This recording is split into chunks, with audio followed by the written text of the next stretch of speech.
Browser RS200. Ang issue nito, ayaw mag-start.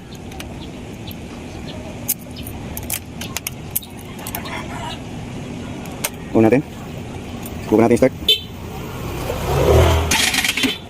So yan, ayaw siya mag-start. So ayaw talaga siya mag-start kasi yung fuel pump niya hindi gumagana. So yung fuel pump motor hindi gumagana. Yun agad yung napansin ko dito. So papaklasin ko to tangke, tapos titingnan ko yung fuel pump motor kung sa wirings lang ba o sa fuel pump motor na mismo yung may problema. So ito na, natanggal na yung tangke. Yan yung tangke. Yan, medyo mahirap siya tanggalin kasi marami siyang bolts. Tapos yung fuel pump, ayan, nakalas na. So papakita ko lang kung paano siya tinroubleshoot.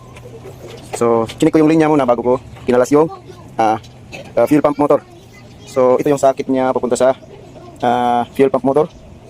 Mayroon naman siyang positive at saka na negative. So napapasukan siya ng positive at saka mayroon siyang negative. So paano natin i-test para ma-confirm na doon talaga sa motor yung problema? Chinik ko muna itong linya dito papunta sa fuel pump motor. So yung positive niya is itong may stripe na blue na parang orange. So tusugin natin. So pakita kung paano ko siya tinest. Yan. Test light. Tapos on ko yung susi. On ko. Dapat 3 seconds ilaw siya tapos mamatay. Tigas yung susi.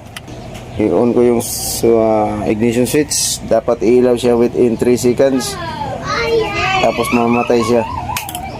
So yan. 1, 2, 3. Patay. So ibig sabihin may supply siya papunta ng fuel pump. So para ma-confirm din na yung motor talaga yung problema,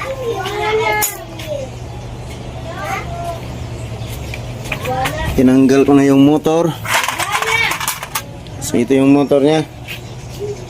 Yung positive niya is yung kulay green, tapos negative is black. So mayroon ditong battery. Gaganyan natin. Dapat nahirapan ako kasi ako lang mag-isa. Dapat mag-uugong siya.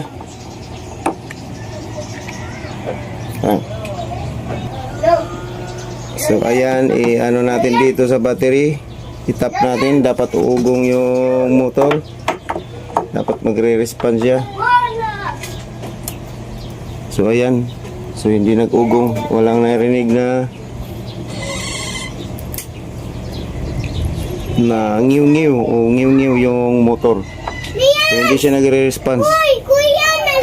So klaro na ito ay sira. So orderan